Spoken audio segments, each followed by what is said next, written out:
Tamil super താരം വിജയുടെ രാഷ്ട്രീയ പാർട്ടിയായ തമിഴക വെട്രിക്കഴകത്തിന് തെരഞ്ഞെടുപ്പ് കമ്മീഷന്റെ അംഗീകാരം. ടി.വി.കെ ഇനി തെരഞ്ഞെടുപ്പ് രാഷ്ട്രീയത്തിലേക്കെന്ന് പ്രതികരിച്ച വിജയ് ആദ്യവാതിൽ തുറന്നുവെന്ന് പറഞ്ഞു. പാർട്ടിയുടെ ആദ്യ സമ്മേളനം ഉടൻ പ്രഖ്യാപിക്കും. എല്ലാവരും സമന്മാരെന്ന തത്വത്തിൽ മുന്നോട്ടു പോകുമെന്നും വിജയ് പുറത്തുവിട്ട വാർത്താക്കുറിപ്പിൽ വ്യക്തമാക്കി. ഈ മാസം 23-ന് വിഴുപ്പുറം ജില്ലയിലെ വിക്രവാണ്ടിയിൽ പ്രഥമ ടി.വി.കെ സമ്മേളനം സംഘടിപ്പിക്കാനുള്ള ഒരുക്കത്തിലാണ് പാർട്ടി. പോലീസ് അനുമതി കിട്ടാത്തതിനാലാണ് ടി.വി.കെയുടെ സംസ്ഥാന സമ്മേളനം വൈകുന്നത്. സമ്മേളനം നടത്താൻ അനുമതി തേടി ടി.വി.കെ നൽകിയ കത്ത് പോലീസ് പലതരത്തിലുള്ള ചോദ്യങ്ങൾ ഉന്നയിച്ച് തീരുമാനമെടുക്കാതെ വെച്ചിരിക്കുകയാണ്.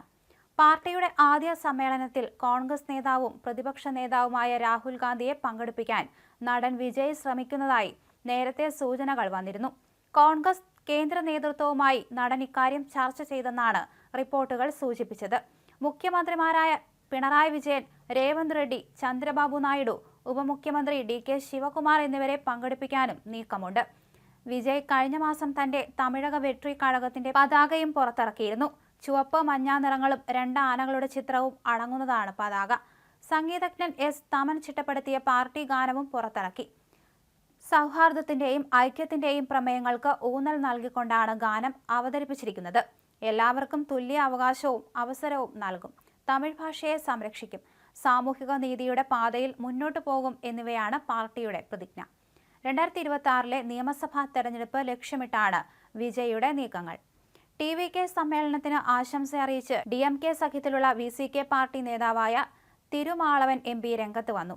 തമിഴ്നാട്ടിൽ 2 ലോക്സഭാ എം.പിമാരുള്ള പ്രമുഖ ദളിത് പാർട്ടിയായ വി.സി.കെയുമായി വിജയ് സഖ്യത്തിന് ശ്രമിക്കുമെന്നാണ് അഭ്യൂഹം.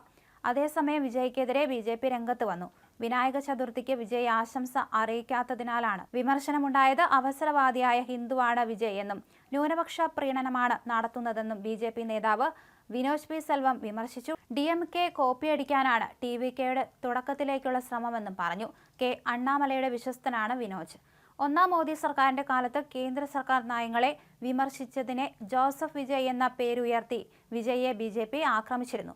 വിജയുടെ രാഷ്ട്രീയ പാർട്ടി പ്രവേശനത്തെ സ്വാഗതം ചെയ്യുന്ന നിലപാടാണ് ബി.ജെ.പി പൊതുവിൽ ഇതുവരെ സ്വീകരിച്ചതെങ്കിൽ സ്വരം മാറാൻ പോകുന്നതിന്റെ സൂചനയായി ഇപ്പോഴത്തെ വിമർശനങ്ങളെ കാണാം.